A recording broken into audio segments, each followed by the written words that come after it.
जाम दिवसानंतर सूर्य बघले मी, कारण की लवकर उठत नव्हतं म्हणून काही सूर्य बघला नाही. तसा लगेच दूध घेतला आणि इकडं फाट्या पेटवला. फाट्या उभं राहिलं ते फाटा तुटत नव्हता.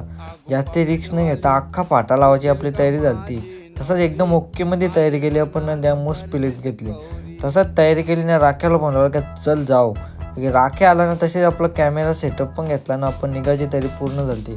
तसंच डायरेक्ट आम्ही मंदिरात पोचलो ना, तिथं ब्लॉग चालू केला.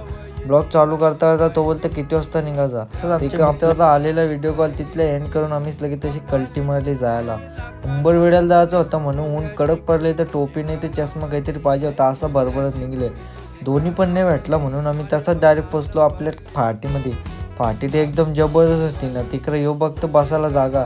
त्याला बसायला जागा भेटली म्हणून मग त्याला बोलू मना पण घे तिथं बसायला जागा कर. बसायला जागा भेटली होती की आपलं गावातली पोरं आली त्यानं आणला कसा काय. मी कारला कपडा उन्हामध्ये लय गरम होत होता. लगे त्याचाच गेलो मका खायला.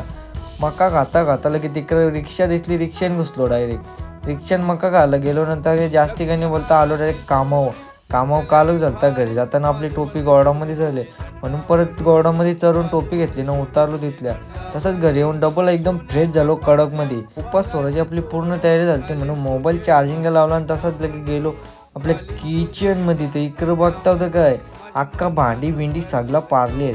त्या बोलते का ते आलती पलती कर, ते समजलं नाही, उलटू मारलं त्यांना. मी तिथल्या जायची आपली तयारी झाली. तसं तिथल्या टाटा बाय बाय बोलून लगेच गेलो पूजेला. आरती चालू झालतीच तर इकडं बघता होते काय आमच्या शेजारचा बाबू आमच्या इथं आरतीला येणार होता, कारण की तो धावत येणार होता. ते दिसला लगेच मी ब्लॉग चालू केला. तो आला ना, आरती व्हायची वाट बघतच होतो. तेवढ्यानं तो आरतीला पोचल्या लगे आरती आपली समाप्त झाली. तसंच त्या आरतीमधला टिकला घातला आणि त्या टकल्यावर लावला.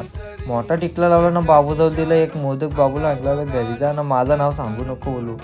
मी असंच ब्लॉगला एंड करणार होतो आणि आपला उपास सोडायचा बाकी होता म्हणून. तसंच घेऊन एक बिड्डा खाऊन आपला फेवरेट उकडीचा लाडू खाल्ला. विषय संपला, उपास सुटला.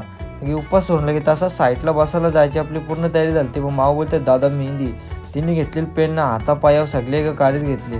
तिला जास्ती काही नाही बोलता लगे तसंच मी गेलो पत्ता खेळायला. आज जागा नाही भेटली म्हणून उभाच राहिलो.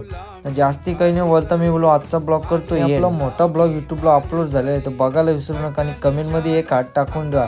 सबस्क्राईब करा. तर भेटून एक ब्लॉगमध्ये. तोपर्यंत बाय बाय.